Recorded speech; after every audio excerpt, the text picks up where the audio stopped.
So credit cards, almost everyone has one, especially in a country like UAE, but very few actually understands how they work. More importantly, most people don't know how to use them to their advantage instead of falling into the traps set by the bank. So in this video, I'll break down how credit cards function, how the credit card companies make money from them, how you can flip the script to make money instead from credit cards. Moreover, what should be your considerations when you start using credit cards? And towards the end, I would tell you about the pros and cons of having three of the credit cards that I have, actually that I'm using here in the UAE, and what are the possible missing benefits from these that you can search elsewhere. Actually, I have got more than three credit cards, but I'm using most of the time I'm using these three credit cards, and I'm going to have some analysis and comparison between these three. But before we dive in, let me quickly introduce myself. I am Wali Khan, and on this channel, I create content about personal finance, productivity, real estate, immigration, relocation, and much more. I also have an Urdu channel with over 85,000 subscribers where I cover similar topics, so feel free to check that out as well. I had earlier built a WhatsApp community with over 3,000 members, but as WhatsApp had some limitation in scalability, I now moved this community to Discord where we've organized groups based on shared interests like discussing real estate in the UAE, personal finance in general, simple stocks investing and ETFs investing as well, productivity, content creation, immigration, relocation, and much more. In addition, my newsletter now reaches more than 3,000 subscribers. You'll find links to these and more in the description below. Be sure to check them out. If you find value in this video, please give it a thumbs up as it really helps the channel, and I would be delighted if you subscribe it as well. If you have any thoughts or observations, drop them in the comments below. I'd love to hear from you. Now, first thing first, how does a credit card work? At its core, a credit card allows you to borrow money from a bank to make purchases. Instead of paying immediately, you get a grace period of 30 to 45 days before you need to pay it back. If you pay the full amount within this period, you don't get charged interest. Simple, right? But here's where things get interesting. If these credit card companies are lending you money for free for 30 to 45 days, how do these credit card companies stay in business? The answer is their multiple revenue streams. So let's go over them one by one. Now, first thing first is the annual fee. Some premium credit cards charge you yearly fee for their exclusive benefits like airport lounge access, travel insurance, concierge services, and so on and so forth. Then comes the late payment fee. Like if you miss your payment deadline, you get hit with a hefty late payment fee. And I would suggest you never to fail your payment deadline. Then comes the processing fee. A bank's charge fee for specific services like balance transfer, cash advance, and card replacement. All these fee are part of revenue streams that the bank generate for the services they provide. Then comes the important fee factor of merchant. So credit card companies charge the merchant every time you pay or swipe your card at store. The merchant pays a percentage, usually 1 to 3% to the bank. This is the reason sometimes certain retailers offer you discount if you pay them by cash, as they then avoid the credit card fee which they are charged when you swipe the card. Next comes the selling of your data, your personal data. This is very interesting and somewhat unethical as well, but I won't be surprised if many credit card companies are found to be involved in this practice. So credit card companies analyze your spending habits and sell some part of your data, or maybe sometimes full data, to advertisers. As you know, as you famously know, if something is free, you might be the product. So in case you're having a service for free, you might be the product yourself. Then comes the currency exchange fee. If you travel or shop online in a foreign currency, banks charge extra fee, and of course that has to be paid by you as a consumer. Last but not the least, number seventh is the interest fee. And this is where I believe credit card companies make the most money.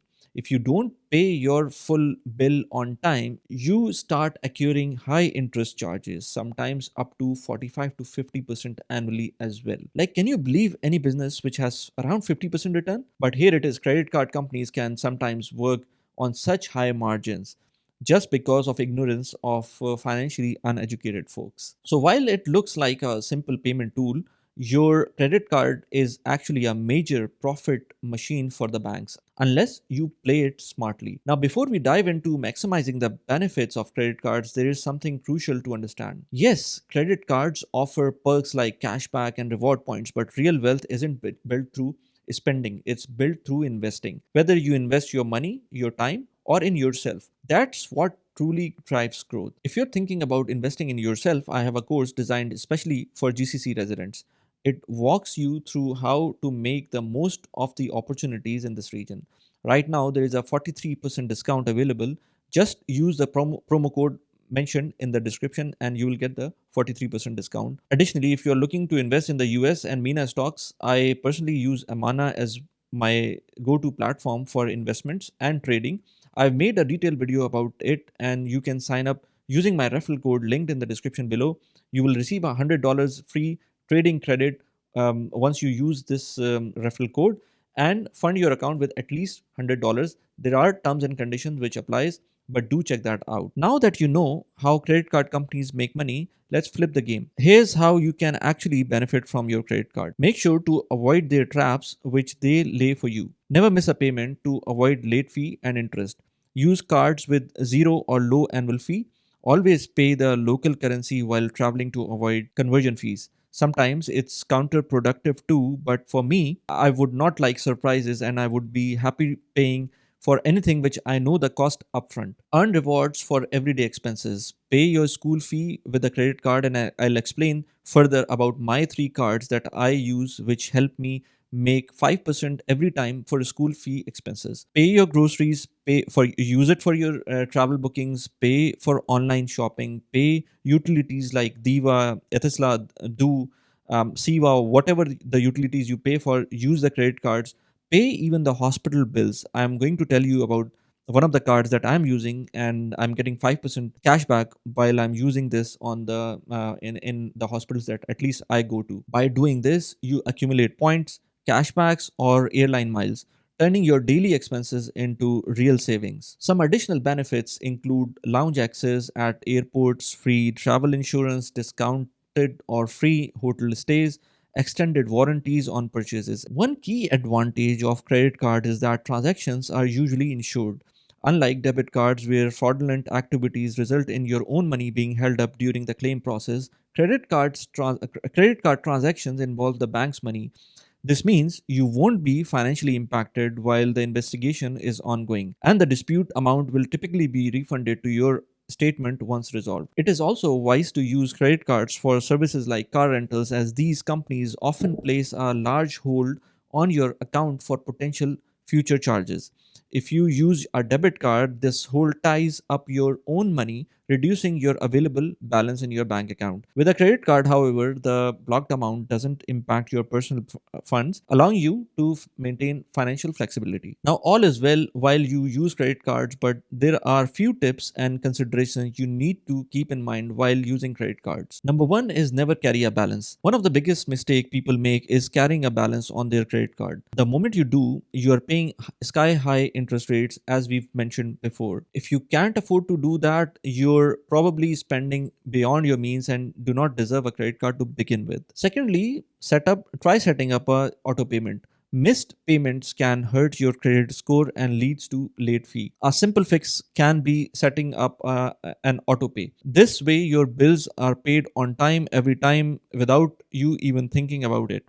Just make sure there's enough balance in your account to avoid overdrafts. Now, number third point is about choosing the right credit cards, because not all credit cards are created equal. If you travel often, look for a card with airline miles or hotel perks. If you prefer cash savings, go for a cashback card that rewards your everyday spending. If you have school going kids, you might prefer some cards which provide good cashback on your school fee. We will touch about this in the next section of the video when I talk about my three credit cards that I carry and their benefits. So pick a card that actually benefits your lifestyle so you are maximizing rewards instead of just collecting random points. Number fourth point is do not maximize on your credit limit.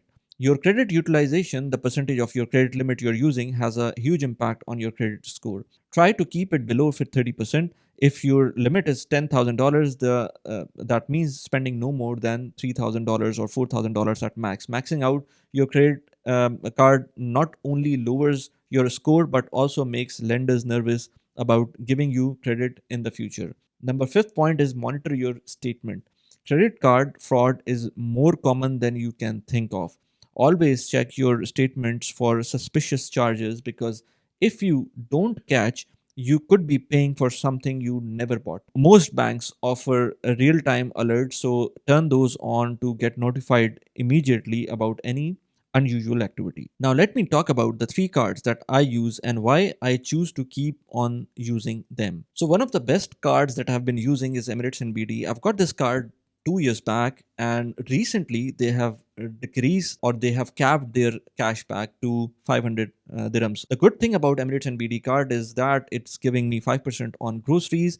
Not all the grocery stores are covered, but still it's giving 5%. And then school fee is something which is a game changer for me. And I've got one kid who is now about to go to the universities, and when I pay for the international universities, I still get 5% cashback on that as well.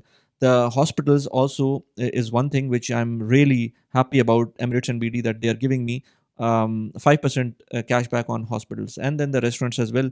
But not all the restaurants are included. I just remembered because we purchase our water from different companies. So I purchase from Oasis, and when I pay online through their app of Oasis, I get 5% discount or cashback on that as well. But this card I'm only using for the school fee and the hospitals, because this is where it is giving me real value, because groceries and restaurants is covered from other credit card. The other card that I was telling you is about Dubai First. Dubai First, the good thing about this card is that the app is super. It's giving me real time update on whenever I'm using the card. I get to know how much cashback should I expect once it comes.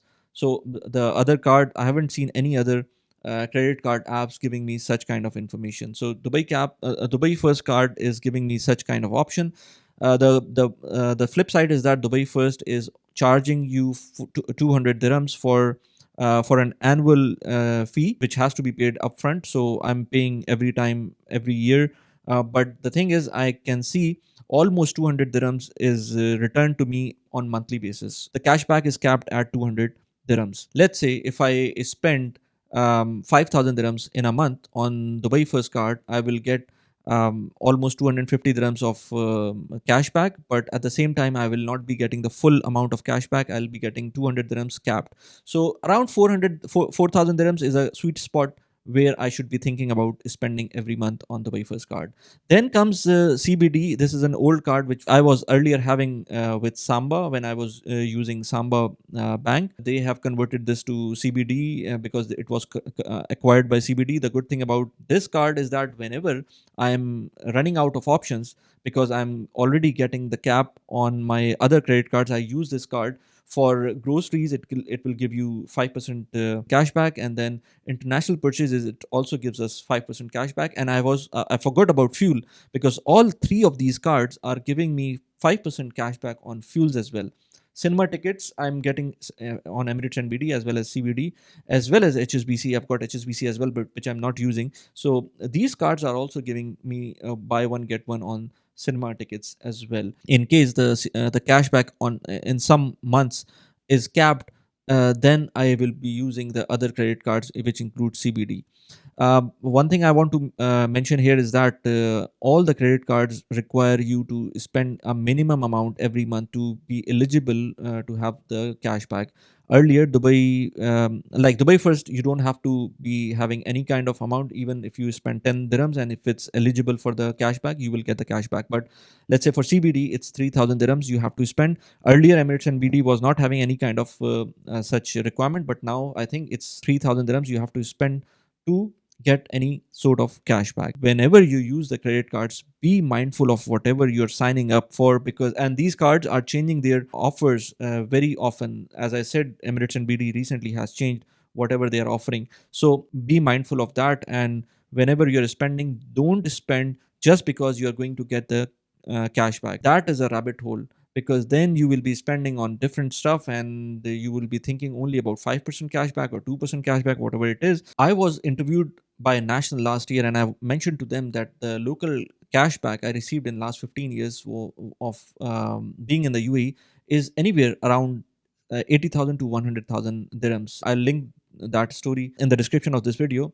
And everyone got surprised when I said that, but the maths is simple. Let me tell you an interesting thing as well. I have been here in the UAE for 15 years, and I've purchased two cars, two brand new cars, and both of these cars were partially paid by credit cards because I didn't want to go to the banks at that time for for the purchase. Although I think it was not the best of the decisions that I took at that time, but still I used my credit cards and I got points while I'm paying partially, because not the full amount can be used for the purchase. So I used the credit cards for purchasing cars, and two cars, not only not even one. I make different videos about personal finance, productivity. I do podcasts as well. I recently made a video about my passive income streams here in the UAE. Here's a link to the video. You can go check that out. Plus, I made a video on how the 1% rich population manage their money. You can check that out. Here's the link to the video. If you found this video useful, please like and share and subscribe this channel.